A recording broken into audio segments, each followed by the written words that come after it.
It's the SDG Podcast. Before we get started, you can check us out on the web at solutiondesign.com/podcast or find us on all the social medias, LinkedIn, Twitter, Facebook, and Instagram at Solution Design Group.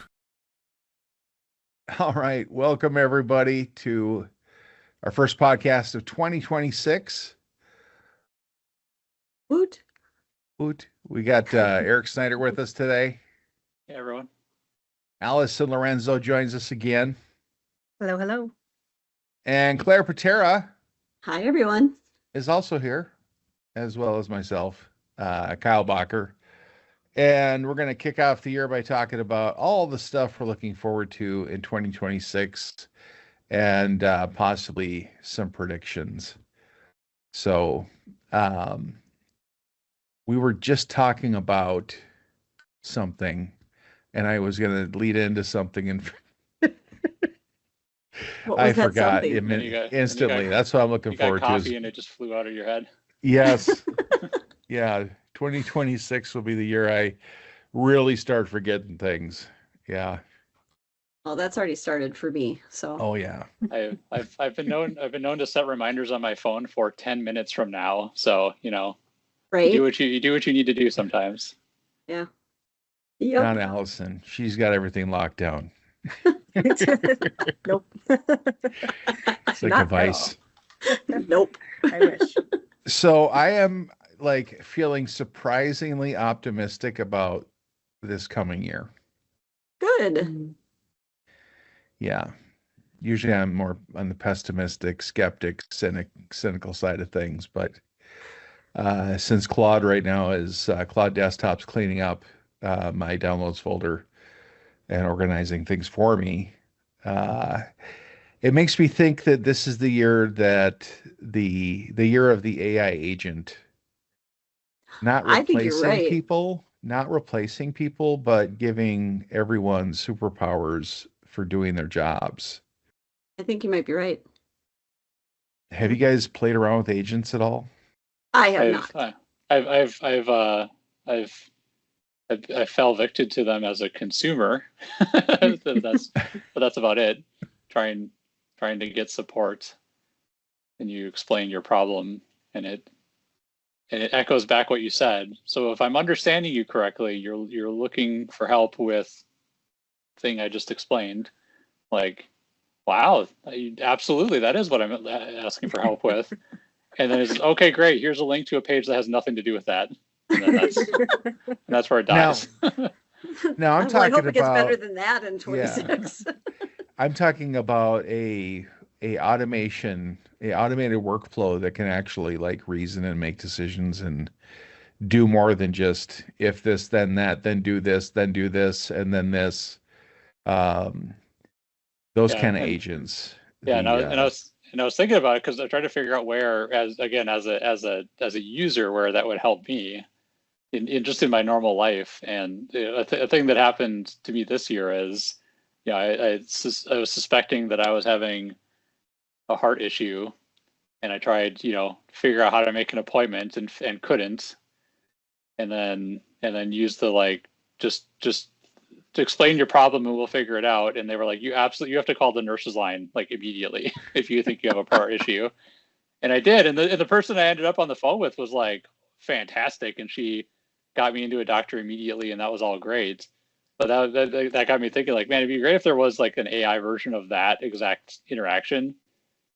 Here's the problem I'm experiencing, and it could actually, get into the, make the appointment, connect me to the right people, and all of that would be amazing. Because I don't know what it is about healthcare, but I can never seem to do anything right with it. So a system that could actually get me to the right people in a timely way would be amazing. So some sort of AI nurses line would be wonderful for me. I did see some news recently that ChatGPT is coming out with ChatGPT Health. That's going to start giving specifically health help, and they have some legal disclaimers this isn't diagnostic, you should work with your providers, but they're going to try to make inroads in that way. And I'm maybe a little nervous skeptical about that just because it's, these AI bots are getting information from everything on the internet, and everything on the internet is not a great source for necessarily what is the latest and most accurate medical information for something as nuanced as the human body. And I don't know what they've been able to be trained on in terms of real medical charts or anything like that. But Yeah. it's I think an area that a lot of people are interested in getting AI involved with, because the promise of it is cool. It could help save lives and catch stuff early if we did it correctly. Right. Yeah. Like, but if it's not, if it's like, okay, ChatGPT, I just covered my head in Vaseline and I still have a headache, what should I try next? It's like, Yeah. where'd it get that from? That didn't do the trick. Yeah. No, biting a lemon peel and pinching my earlobe, I don't think that's sound medical advice. Yeah. I wonder how it trains. That's the thing that, Yeah. Oh. it's like, is it using a loophole in the form you signed? It's like, well, we're not sharing your information with anybody. We're just scanning it and using it for our own purposes, which could be good or evil, but I think generally it's going to be good because there's a lot of basic knowledge there that it can feed people as long as it can know the difference. Like getting you to the nurse helpline, that's pretty cool. Yeah, that's great. Mhm. Yeah. Yeah. And those systems exist because I've seen them in like the in-house ones at the doctor's office, because I was having like a pre-op appointment with the doctor, and I was explaining that I used ChatGPT to like find shoes to help mitigate symptoms of a permanent foot injury I have. And he was like, "Oh, you used AI for that? That's really interesting." And then he like turned the monitor. He was like sitting there typing. He turned the monitor, and I was watching like the obviously AI output. Like he had typed in my heart symptoms into some interface, and it was spitting out a bunch of like diagnostic possibilities to him. So at least in that setting, that those systems are in place already. But at least in that case, the doctor himself is a filter for Right. what's going to be recommended. But so if you're giving that directly to the patient, where's the filter there other than a disclaimer? Or I'm a vibe doctor, like a vibe programmer, so I can I can tell you what's wrong. Yeah. That does have some interesting implications, though. I mean, just think about how doctors will tell you don't Google your symptoms because you're gonna throw yourself into a tizzy, because it could be, there's usually all these terrible things that pop up and it's actually not even close to what your problem is potentially. But so it'll be really interesting to see what kind of impact that has. I feel like we've already all had the WebMD nervous breakdown. Oh yeah. And now we're in for the AI MD nervous breakdown. And they Sounds speak like so you got rickets, buddy. authoritatively. I stubbed my toe. How can that be rickets? Come on. Are you sure it wasn't your rats? Have you seen these like screens that are just a sheet that you put on your wall? No. Like TV screens. They rolled them out at CES. There's a Samsung like 3D one. And I thought we were done with 3D. Are you talking like a movie screen kind of a thing? Yeah, like a TV screen. So not like the pull down screen that No, you can like project onto. right. Or maybe it is, but it doesn't need a projector. Interesting. Yeah. I have not seen those. Yeah.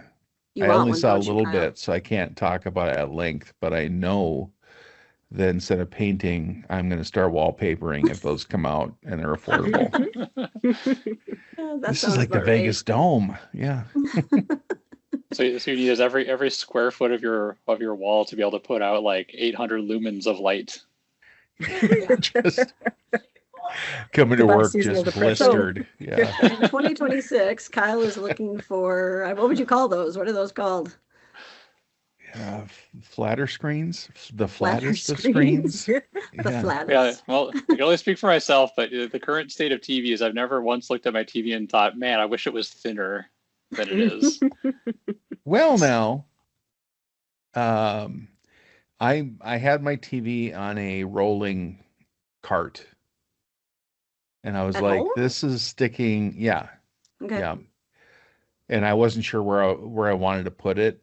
And when I was arranging my living room and stuff after I kind of did a remodel, and so I got a cart like I have at work. It's just stuck too far out from the wall. And then when I hung this TV over here, um, the amount you get depends on how close it's going to be to the wall, because it takes up square footage. Like Right. that space you don't have if that TV's sticking out too far. But when it's a difference between 2 inches and a centimeter, yeah, I'm with you on that, Eric. It's like you get to a point where it's like, Yeah, 'cause okay, my- good, when good enough happens. Yeah, because my computer monitor is a TV mounted on the wall, so I'm sitting right in front of one, and it's from the wall to the front of the TV is this far. Yeah. So is that really going to make the difference? How many inches would you say that is for people who can't see you, Eric? Oh yeah, sure. You're right. We're on an audio podcast. It's three Yeah. inches from the wall to the front of the TV, with it mounted. But So It's not terrible. I think that by the end of the year at SDG, we're going to have a few cool agents that will help people like find stuff. And we got some low code people already goofing around with them. And I'm kind of starting to look at them. And, there's probably, I mean, everything has some kind of AI built into it now. But it's getting AI to do more than just like the ecosystem it lives in. So like an agent in Slack that will look at our HQ intranet site and tell me where a document is without having to go to the HQ directly. Sure. Because we're all in Slack all day. Not to promote, Slack too much, because I'm more of a Teams guy, but still, that's where I spend all my time. yeah, Yeah. I mean, admittedly, that is something that would be nice, is some sort of unified search around, because between here and the customer and them being unable to settle on one productivity suite, so there's fracturing between people, and they like be able to search across all of those platforms to find information. I know I've seen, but I can't recall where it is, and I didn't make a bookmark to it. Would be extremely helpful. I found the uninstaller for the Tech MFA app on a MacBook I was working on, because I wanted to get rid of it before I did the migration assistant to a new one, as we do. And I found it, and then 10 minutes, and then something happened. The window closed, and I could never find it again. I found it in 2 seconds, and then never again. It was just weird. So yeah, I want that. Now, Allison, user research, I can see the AI becoming like a jetpack that you can wear for what you do Mm-hmm. and be like 2x, 3x more effective, if that's even possible. I Yeah. saw something where things are going to start doing eye tracking that are built in and things like that. Are you looking into any of that kind of capability for stuff you're working on? I mean, yeah, I think like with any field, there's a lot of instances where AI is going to make us way faster and more efficient. And it's stuff like just getting more data and being able to synthesize the data automatically. So like I've seen user research platforms where it'll act as a research hub where it'll have all the findings from your studies and your tests and all that. And you can just ask it a question and say, what have people's opinions on X, Y, or Z been in general? And it'll tell you without you having to listen to hours of recordings, for example. So that is for sure super helpful. and just the scale at which you can collect data and is pretty cool. I think, we've talked about this in our Halloween episode of, do you want to become a really fast zombie or do you want to become a really fast professional? You need to maintain control and your full faculties, right?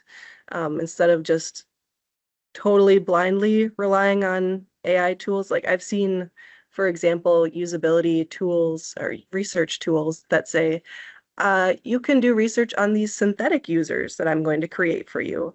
I'm just going to use like these AI bots to simulate real people, and then you can do all these studies with them or ask them questions. And I'm skeptical of that. I think real people have a lot of nuances that, I wouldn't trust AI replicas or fakes. There's still a lot to be said about seeing real human bodies and real human environments going about their weird Yep. human lives, and you can't necessarily just skip it or simulate it accurately. There's just something about being in the room with somebody that Hmm. you can't fake yet. And Correct. synthetic people, no. Yeah. And humans are so proudly irrational too. Oh yeah, true. Like I put so many constraints on myself in the activities I do and in my preferences that make no rational sense, but it's just how it is. Just how it's going to be, and and either so then the product either works for that or it doesn't, right? But yeah, I don't know how you fake that. Yeah. Yeah. Humans are weird in ways that it's going to be hard for computers, which are very logical, to emulate, I think. And I do wonder, in terms of like the designs that we're making, obviously AI is helping in that space as well, whereas instead of meticulously designing out a screen, I can just ask an AI thing in my design tools like, hey, spin up a screen that does this, and it can spit it out pretty quick. I think that's going to become very common, but it's going to lead to a lot of screens that look very similar to one another. Yeah. There's going to be a lot of templatization and things where it's like, Yeah. okay, this is just another flavor of something I've seen a million times. So I do wonder if, I think my prediction for 2026 in the design space is that there's going to be a hunger for trying weird stuff just to stand out from the monotonous crowd. Like breaking grids, for example, is something that I've seen as a trend of, instead of following these beautiful kind of dashboard as modular-ish screens, people are just doing weird organic stuff to break edges and almost look messy intentionally because it feels more human and looks like, yeah, trust us, we're human back here, we're not just like faceless corporation built by robots. I think there's going to be a hunger for anything that looks different and human made. Yeah. So It's- hunger it's for funny. creativity. In Mhm. writing too, it's funny to watch people too where they'll like purposefully avoid using M dashes because they don't want their writing to be perceived as having been AI generated. Yes. Isn't that fascinating? Yeah. I just feel ashamed in general, just for no reason. No, I'm kidding. Just every day, all the time. Open up If to I it. write, if I use AI to write something, it's like, Oh, I right. just can't, I was so impressed when I first got on ChatGPT and was using it to write things. It's like, okay, I'm going to send this message out, but rewrite it in iambic pentameter because I Mhm. want to see if anybody can notice. And it did. I was like, that's the coolest thing ever. But like writing actual content that I need for stuff, yeah, I want to write my own stuff. If it's me, I'm going to do it as me. I don't want to be a form letter. I don't want to be a homogenization of how everyone else has written this kind of stuff. Mhm. And people, I think, have gotten used to the way I write stuff and post it on Slack and all that. So if all of a sudden I'm like really serious and knowledgeable, Right? It's not like Kyle. Who is could that? be a That can't be problem. Kyle. Yeah. No, I get that. I get that, Kyle. I feel the same way. I run a lot of content through some kind of LLM. I mean, just, give me something different or write this for me. But I feel like I'm cheating if I just use what it spits out. And part of it is I don't feel like you're saying, it's not the right voice. Like I would hope that people might read it and go, if I just copied and pasted what ChatGPT, for instance, gave me, I would hope people would read that and go, kind of sounds like Claire, but not really.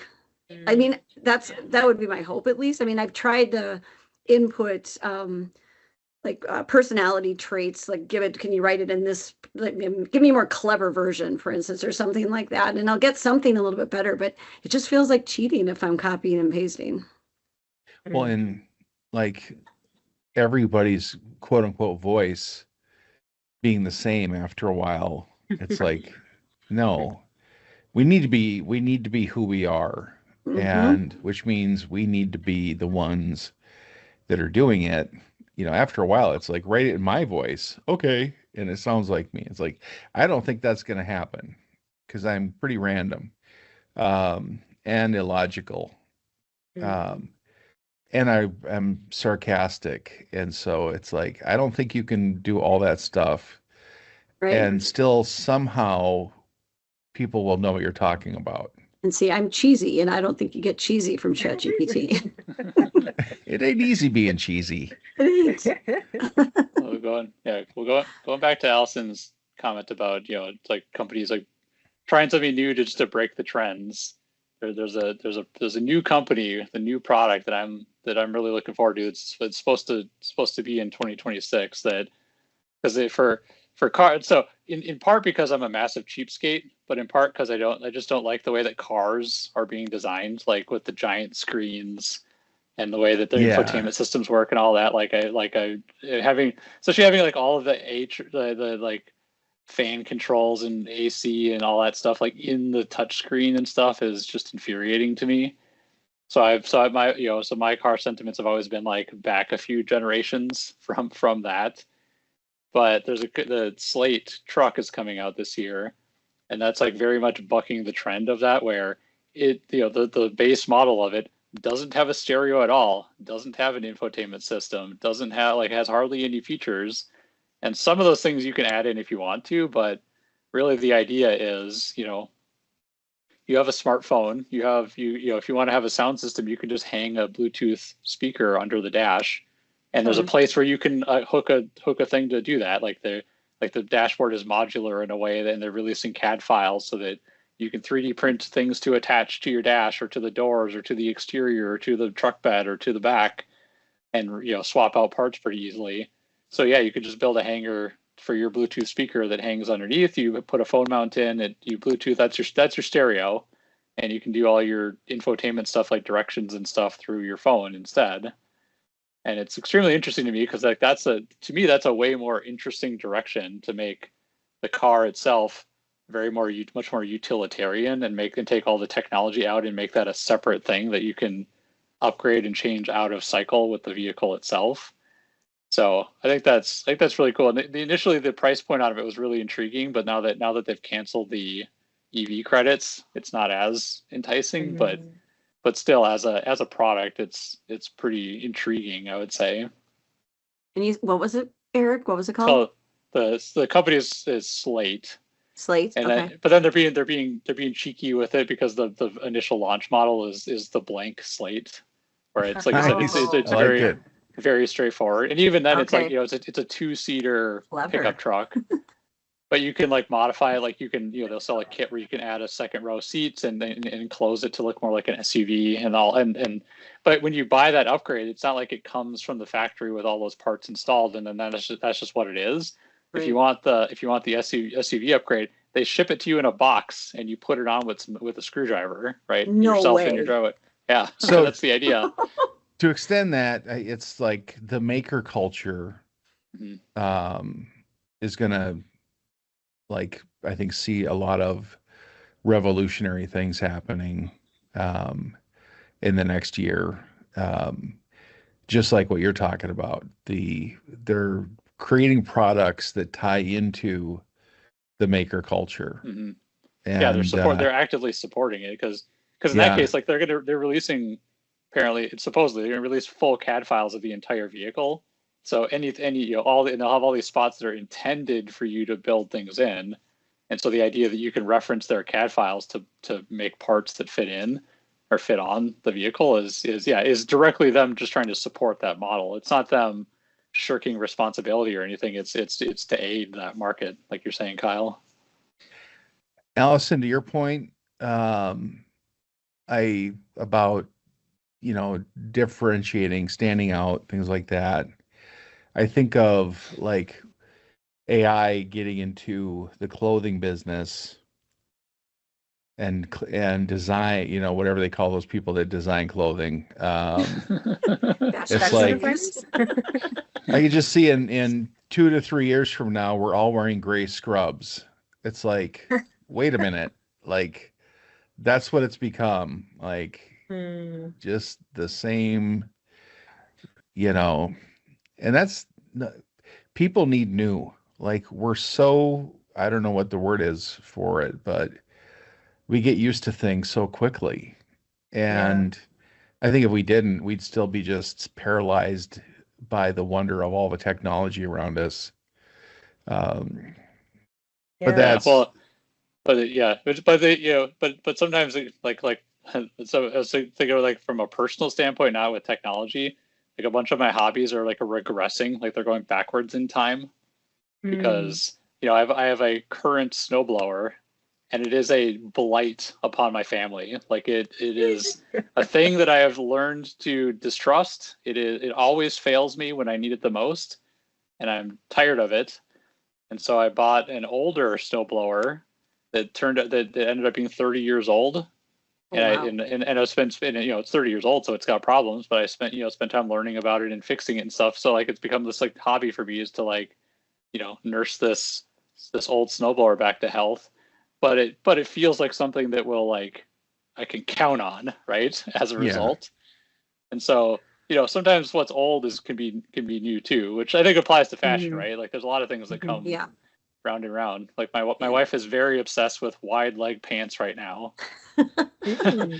And it's just like reveling in them. And I'm like, well, I know this was a trend decades ago, and now it's just come right around again. I think it's fabric hoarding, and I think it's wrong. You don't need that much. Yeah, unless it's part of a plan. What's the starving children version of clothing? I suppose it's when you see kids in other countries wearing like American political T-shirts that were just thrown away, like overstock that didn't get sold and then just get donated. Was it Dukakis Benson? Like right, exactly. Wow, that's neat. Exactly. Yeah. That is interesting though, Eric, what you're talking about of like going back to basics a little bit more with like the slate truck, and I'm seeing some of that with like people trying to get less online. So they're like simplifying their phones, or they're like purposefully like turning off a lot of features or limiting themselves with timers or whatever it may be. Because I think it may be like what would have been a predictable way. Like things are becoming so complex and tools are becoming so powerful that there might be a hunger to go back to maybe a simpler time that people have in their minds of like, I've seen a lot of people saying, I want to go back to like 90s living where I had like a CD player and just cable TV and a flip phone, and I was happy and I was detached. And that makes me maybe a little bit optimistic, I think, for 2026 of like people re-simplifying their lives, I should say, detoxing their tech lives, and hopefully, just I would say hopefully getting out in the real world more. Maybe that's too much to ask for. That's maybe aspirational rather than an actual. I know. I grass, hope, Allison. I hope. Like, oh my goodness, I hope. But I mean, technology just is so fast, right? Like everything moves so quickly. I think people need to actually take a step back and introduce some simplification into their life just for their own mental health. I mean, it's crazy because if you just go, go, go with all of this stuff that there's no downtime. There's screens No. everywhere, there's tools Yes. everywhere, and it's all Yes. moving way too fast for most people. As much as a horror show the pandemic was, like the fond memory I have of it is, all of the playgrounds were closed, and I had a 2-year-old. Oh, geez. Well, if nobody's going to the playground, then we can go to the playground because there's nobody there. But then on occasion there'd be like one other family there, and so you're like, divide the playground in half, where our kids playing on this half and your kids playing on that half. But from a safe distance, they're just like talking to other parents about stuff and just having a normal conversation with strangers. And it was a really nice time to just like, we had so many connections with just random strangers in that era. That's a great memory. Yeah, just from being outside, like honestly, like we'd spend time we would just sit in our yard, and then people would be walking by with their dogs, and they would just stop and chat with us. And in the time since then, that doesn't happen as often anymore. And so yeah, it was kind of a wonderful time in that way, but everything else about it was terrible. Right. Yeah. The technology wasn't there for the makers to 3D print their own playgrounds, and that was a setback. It was not. I set my father a challenge. My dad wanted to build us a play set for our backyard, and I thought I was going to ward him off by telling him it needed to be a hexagon, thinking that would be too much for him to handle. And no, he just built it as a hexagon. So now I have a hexagonal play set in my backyard. Just to mess with him. Yeah, it literally was. Accepted. I thought I was just trying to like nicely ward him off, and it was ineffective. Yeah, I think the one of my predictions or things I'm looking forward to and already happening is the back to an in-person world, working in the office with people. It's just so I've been feeling it, since people really started coming back in a lot. It's just so nice to see people and have those, quick hallway chats, which always happen with other people outside my office in the hallway. And there's a lot of loud laughing. No. But it's just, there's life around you. There's nice. humans and connection. And I feel like the things that we lost or gave away, in the last 6 years or whatever, we're finally getting back some of that real life and renormalizing, which is cool. And I think, people are less afraid of being out and about. And I think people are really managing their own behavior when it comes to being sick. And I think because we have people all the time, I got a sniffle, I'm not coming in. And everybody's like, oh, thank goodness. Yes, stay home.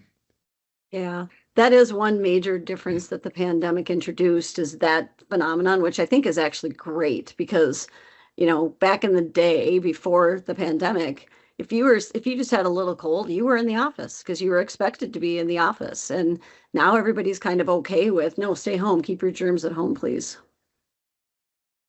Yeah. Well, and I Which think is the employers better. are, becoming more okay with it. There was a stigma. There used to be like a suffering contest, like who can suffer the most, who can drive the farthest in the worst conditions. And it was always the lady from Chisago that drove an hour and a half to work every day and back. Right. That would make it in her one-wheel drive Pinto in 5 feet of snow. And then I'm home with my 4-wheel drive pickup truck 10 miles from work going, I can't make it in. It's snowy out. That's and true. the champions of, working while they're sick, that pressure.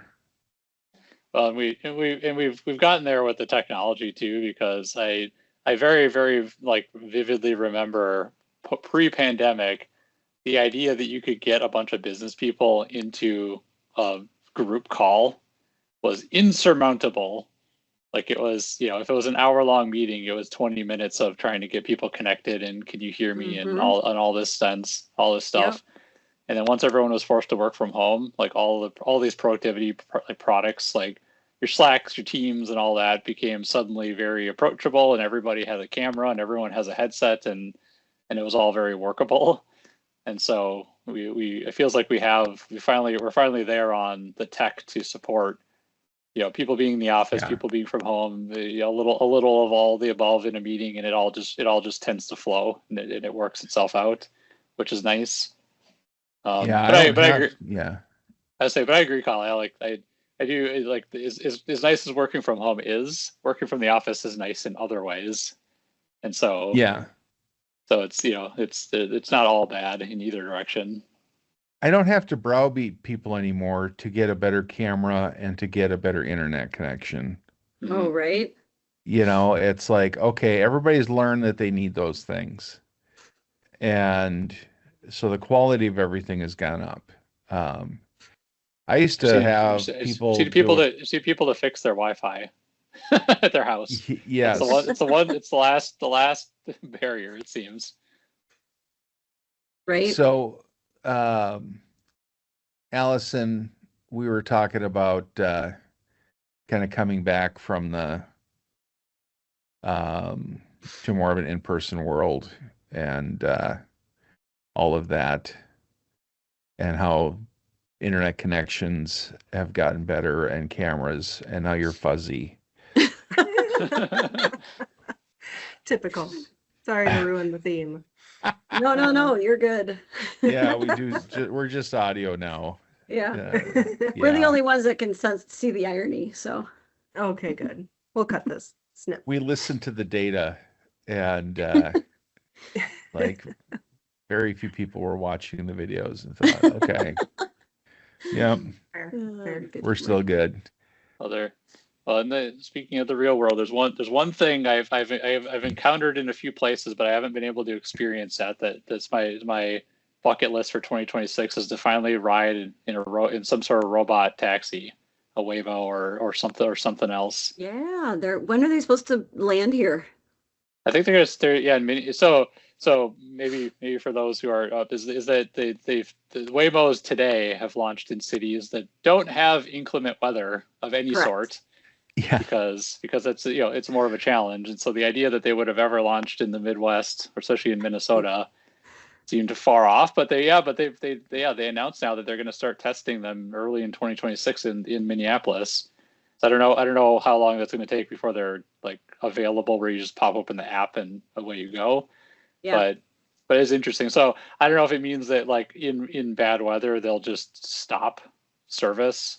Well, maybe they'll be like the Lime scooters, right? And they'll only be available when we don't have that kind of weather. Like there's no snow on the streets. Yeah, exactly. And that kind of thing. Yeah, exactly. Yeah. They'll just send them all home when the weather's bad or something. But yeah, I'm curious because I've been in cities where they were working on on vacations, but it never worked out where we could get one, because some cities you have to do it through Uber, and then you don't it's not predictable. Like you just get a ride, and it might a Waymo may show up, or Steve might show up. Sure. You don't know.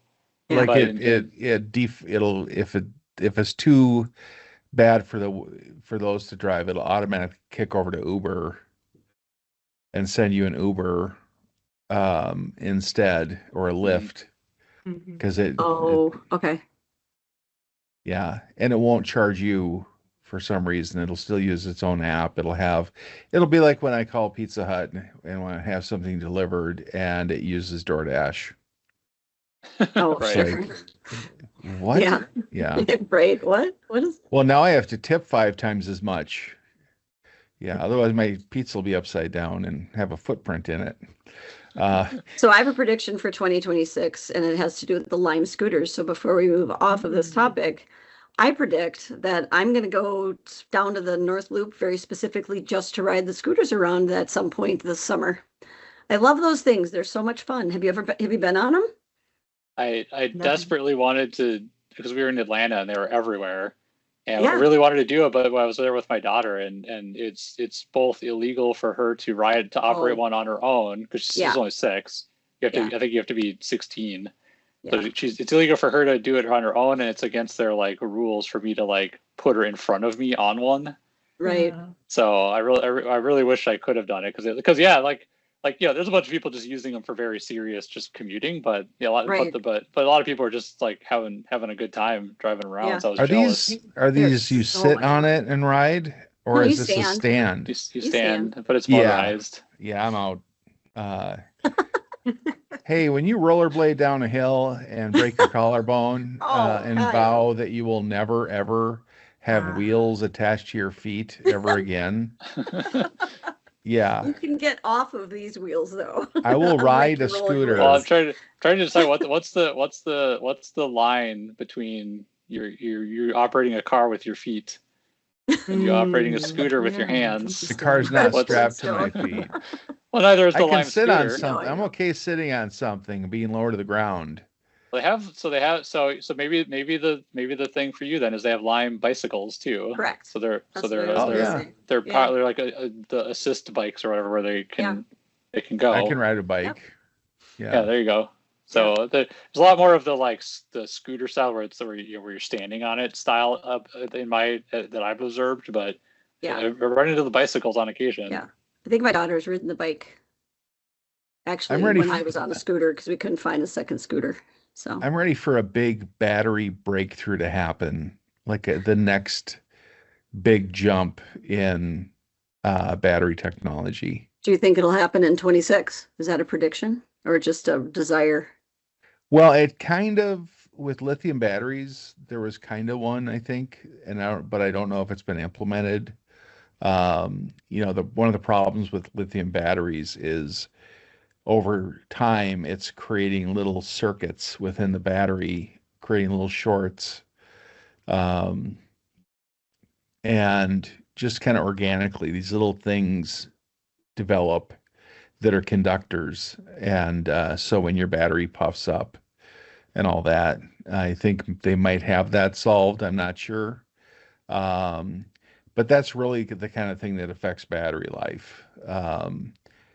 So I'm looking at, something maybe that's fixed or improved. Because that's the big next step with all this stuff. Faster charging, longer storage, more efficient, less dangerous. It's not like if it catches fire, you have to let it burn for 3 weeks because you can't put it out. Even if you kept all of the current performance of a battery, but it weighed less, would be huge. Because that's often an obstacle of just like long distance, like on a semi where space isn't the concern, it's weight, right? Where there's a huge trade-off in trying to put 600 miles of battery in the truck is so much heavier than more a bigger gas tank, for example. Maybe that would also allow for better storage for like solar, in your home, because the sun doesn't shine at night. Have you guys heard about this? Like, I've noticed that. Yeah. yeah. Keep an eye out. That is a running gag between my daughter and I is if we see the moon during the day, the moon is obviously confused. What is it doing here? Go away, moon. You're That's actually really cute. yeah, it's fun. I like that. Well, so if we're talking about energy, there's one thing that we're coming full circle on that I'm a little bit excited about. It might be one of the better parts coming out of all this AI nonsense. Is nuclear is back. Yes. And because there's this weird thing with energy production where, and Kyle, this goes back to what you're saying about human suffering, is that like all of the other forms of energy that we've got are built on a lot of human suffering. Like coal mining is dangerous, and build and even something that seems very green like solar, like it's just collect this, like so they gotta mine all those raw materials and all that, the amount of deaths per kilowatt hour is like a metric that's actually tracked in the energy industry, And the thing that has come out by far the best, all the like throughout all of time and space, is nuclear. But Really? but when nuclear goes wrong, it goes wrong in a way that just makes people nervous. Even though in total, if you aggregate it all, we actually come out way ahead. And Yeah. but like nuclear is like fallen out of favor, I think, because of the like the public perception of it more than anything, not really the hard data. And but now with AI sucking up so much power, that's become the new conversation, is building small scale reactors that directly serve data centers, right? So you just build it next to the data center, plug it right in, and then they have their own source of energy. So I'm kind of excited about the prospects around that, because I've been pro nuclear for a long time, but it seemed like we've been trending away from that as an energy source for most of my lifetime. That's pretty cool. I always learn so much talking to you guys. Yeah, it's fascinating. I would never would have known that. Me either. Well, and nuclear, like in the small scale nuclear, isn't brand new, because like in like very remote places, they'll use it where they'll, there's a city that's isolated. There's nothing else really around it. Is they'll like build a small reactor and they'll just bury it out, in like on a hill or something. It's outside the city, so like it can't hurt anything, and nobody else is going to build there reasonably. So it's kind of a perfect form factor. But you just set it off to the side, and then it can power that city for decades, because it just because it has so much power output for its mass. Well, yeah, like it's powering aircraft carriers, and those things are like, until you really see one in person, you have no idea how just huge those things are. It's a city, and it's being powered by a reactor. It's like, why can't we do that? Why can't I have that in my yard, powering my house? Yeah, well, it's that not in my backyard mentality, like literally, because I think that's the problem with nuclear, is that people don't want to live near one, because there's always the perceived threat that it's going to go awry and turn into a Chernobyl. Where even in Chernobyl, the number of bad decisions that led up to the disaster that happened is like astounding, and can't really be repeated. But it's always that fear is always it's hard to do away with, really. So much was learned though from that situation, and don't touch the elephant's foot. Yeah, that's the big one. No, yeah, it's actually one of my like every few years hobbies, is to just check in on the elephant's foot. Do you guys know what the elephant's foot is? I do not. No. Okay, So when it melted down, me. It created this like huge slag lump of radioactive material that was so incredibly radioactive that like they had everybody, all the people that were there early on were, like they had given a week to live. I mean, that thing was highly radioactive. They couldn't fly helicopters in there. They were melting. Things like that. Yeah. That is a horrible case with that's the problem. Something like that happens and just scares everybody. And it's like, no one's looking at the data. It's like, we're all used to coal mining. They were not like comparing the two and saying, well, we lost like 200 coal miners last year, and that's the average. That's a number I made up, so don't quote me. I don't know what it is. But you just kind of get used to one thing, and it's like self-driving cars, that kind of thing. It's like, early on, one crash, and everybody's like, well, it's all over, But if they're twice as good at driving than people are, if they have 10% or 2% of the number of accidents, if they prevent people from driving intoxicated, like there's so many benefits.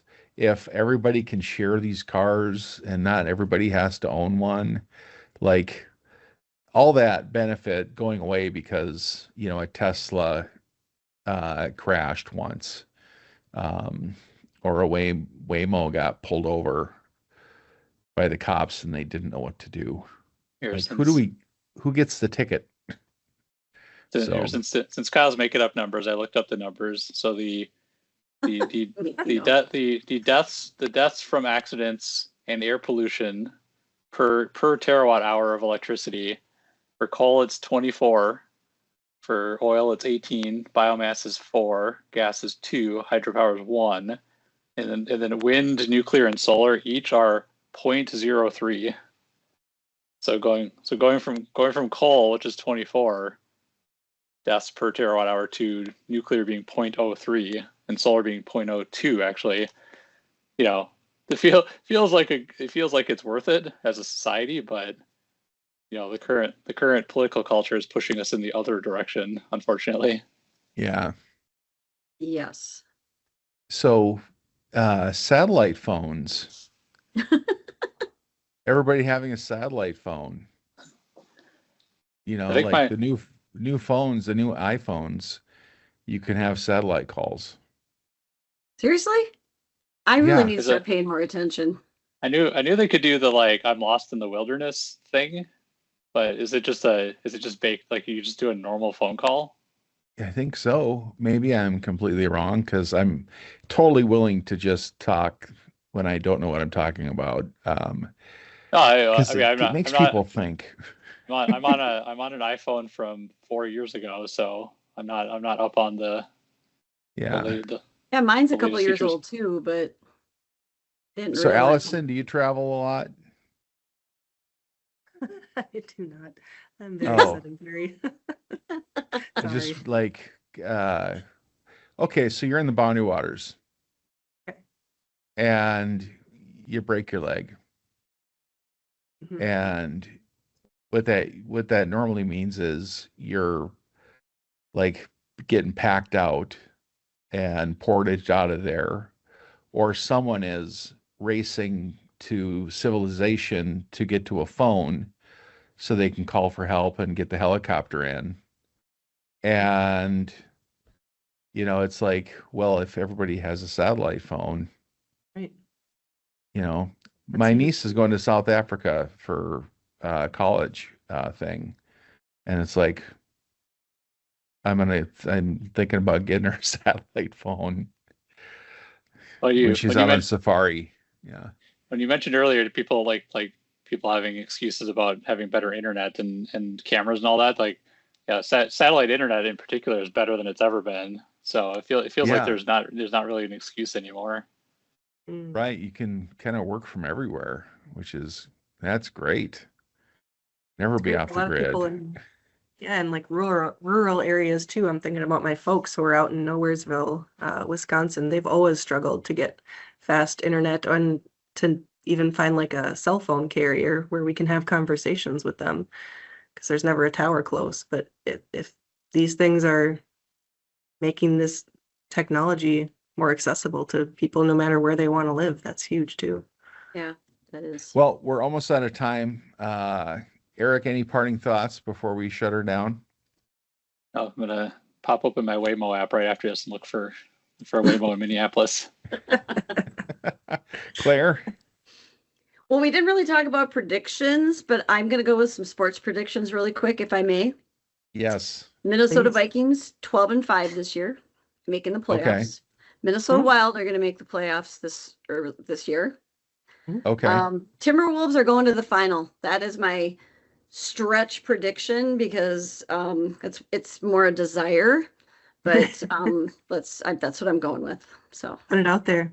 Tell the universe. I don't watch the Twins Allison? either, so yeah, I don't watch the Twins, so I got no Twins predictions. But Allison, do you have any big predictions or parting thoughts? I mean, I'll throw in one last one just because it didn't come up. I do have hopes for accessibility, the floor being raised quite a bit, because it's one of those things where if you use a code helper, it should be able to just incorporate that for free if it knows all the best practices and stuff. And I don't think it's going to be like a silver bullet, but I think it's going to raise the bar quite a bit. And my parting thought, is that I was very encouraged by how optimistic a lot of these predictions were, and how positive. I'm glad Yeah. it wasn't so doom and gloom. So Yeah, the accessibility part, I feel like it's being solved from both ends too, right? Like both in like making the content accessible, but also making things that are inaccessible accessible too. Because yeah, it is amazing how well AIs are able to interpret the world and turn that into a different medium. So it's there's progress on both fronts there. My prediction is by the end of the year, I will have a robot butler. Mark it I down. also hope that's true, Kyle. I really Yeah. do. It just wheel your TV stand around for you. Yeah, just follow me with the 85 incher, and yeah, Wait. What about the, super sheet. flat screen? Yeah. I will. If the robot is also a flat screen, that would be perfect. Perfect. There we go. All right, everybody, thanks for joining us. Thank you. Thanks for being here, Claire and Allison and Eric. And with that, I think we'll just say goodbye, everybody. Bye, everybody. bye everybody. Goodbye. Solution Design Group is a digital product consultancy in Minneapolis. Check us out on the web at solutiondesign.com or look for us on Facebook, Twitter, LinkedIn, and Instagram at Solution Design Group.